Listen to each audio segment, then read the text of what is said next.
പലപ്പോഴും നമ്മൾ പാരൻറ്റിങ്ങിലൊരു മിസ്റ്റേക്ക് എന്ന് പറഞ്ഞാൽ എന്താ വെച്ചാൽ നമ്മൾ ഒരു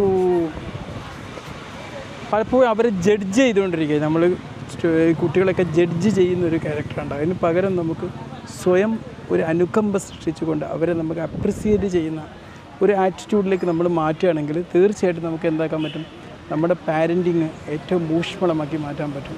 രക്ഷാകർതൃത്വം അല്ലെങ്കിൽ പാരൻറ്റിങ് എന്ന് പറഞ്ഞാൽ അതൊരു പെർഫെക്റ്റ് ആവാൻ വേണ്ടിയിട്ടുള്ളൊരു സംഭവമല്ല. നമുക്ക് പ്രോഗ്രസ് ഉണ്ടാക്കിയെടുക്കണം. ഓരോ ദിവസവും പ്രോഗ്രസ് ഉണ്ടാക്കിയെടുക്കേണ്ട ഒരു മേഖല മാത്രമാണ് അത്. മനസ്സിലായി? ചിലപ്പോൾ നമ്മൾ ദേഷ്യം പിടിക്കില്ല എന്ന് പറയുമ്പോഴായിരിക്കും നമുക്ക് ദേഷ്യം പിടിക്കാനുള്ള സാഹചര്യം നമ്മുടെ കുട്ടികളുണ്ടാക്കി തരാം. ആ പ്രോഗ്രഷനാണ് നമുക്ക് ആവശ്യം. നമ്മുടെ ഉള്ളിൽ ഈ സ്വയം വിലയിരുത്തലുകൾ നിർത്തിയിട്ട് നമ്മൾ അവരെ മനസ്സിലാക്കാനും അതിനനുസരിച്ച് പ്രതികരിക്കാനും പഠിക്കുമ്പോൾ നമ്മളുടെ ഈ ഒരു പാരൻറ്റിങ് ഏറ്റവും ഊഷ്മളമായി മാറാനുള്ള ഒരു അവസരമാണ് നമ്മൾ ക്രിയേറ്റ് ചെയ്യുന്നത്.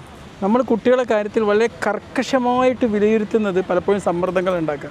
മറിച്ച് അവരിലെ പോസിറ്റീവ് ക്വാളിറ്റീസിനെയൊക്കെ അംഗീകരിച്ചുകൊണ്ട് അതിനെയൊക്കെ അപ്രിസിയേറ്റ് ചെയ്ത് അതിനെ ഉൾക്കൊണ്ടുകൊണ്ട് മുന്നോട്ട് പോവുകയാണെങ്കിൽ തീർച്ചയായിട്ടും എന്താക്കാൻ പറ്റും, നമ്മളെ മുമ്പിൽ അത് നല്ലൊരു പാരൻറ്റിങ്ങിനുള്ള വലിയൊരു അവസരമാണ് അത് ക്രിയേറ്റ് ചെയ്യുക. അത് നമ്മളെ കുട്ടികളിൽ എന്താക്കും, നല്ലൊരു മാനസികാവസ്ഥ ക്രിയേറ്റ് ചെയ്യാൻ ഹെൽപ്പ് ചെയ്യുകയും ചെയ്യും. അടുത്ത കാലത്ത് നമ്മുടെ ഒരു പാരൻറ്റിങ് മേഖലയിൽ നമ്മൾ സ്വയം വിലയിരുത്തിയ ഒരു കാര്യത്തെക്കുറിച്ചൊന്ന് ചിന്തിക്കുക. ഇപ്പോൾ എനിക്ക് എൻ്റെ കുട്ടികളുടെ കൂടെ സ്പെൻഡ് ചെയ്യാൻ തീരെ സമയമില്ല, ഇപ്പോൾ ഒരു വിലയിരുത്തലാണ്, അല്ലെങ്കിൽ മറ്റെന്തെങ്കിലും ഒരു വിലയിരുത്തലുകൾ.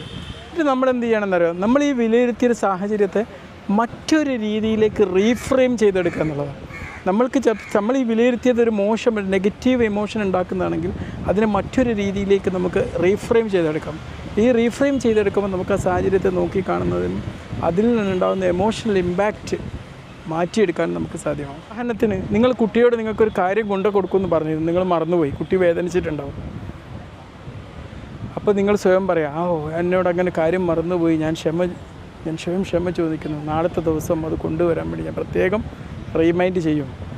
ആ രീതിയിലേക്ക് അതിനെ ആൾട്ടർ ചെയ്ത് കഴിഞ്ഞാൽ നമുക്ക് എന്തായാലും ഇമോഷണൽ ഇമ്പാക്റ്റ് ലഘൂകരിക്കാൻ പറ്റും. കുട്ടികൾ ഉണ്ടാക്കുന്ന ഈ ഒരു ജഡ്ജ്മെൻറ്റിനെ വിധികൾ എന്ത് ചെയ്യാം, നമ്മൾ കമ്പാഷൻ അനുകമ്പ കൊണ്ടും നമ്മൾ പോസിറ്റീവായിട്ടുള്ള മറ്റു റെസ്പോൺസ് കൊണ്ടും മാറ്റിയിട്ട് നമ്മൾ പാരൻറ്റിങ്ങിനെ നമ്മൾ ഊഷ്മളമാക്കിയെടുക്കാൻ നോക്കുക. Okay, by.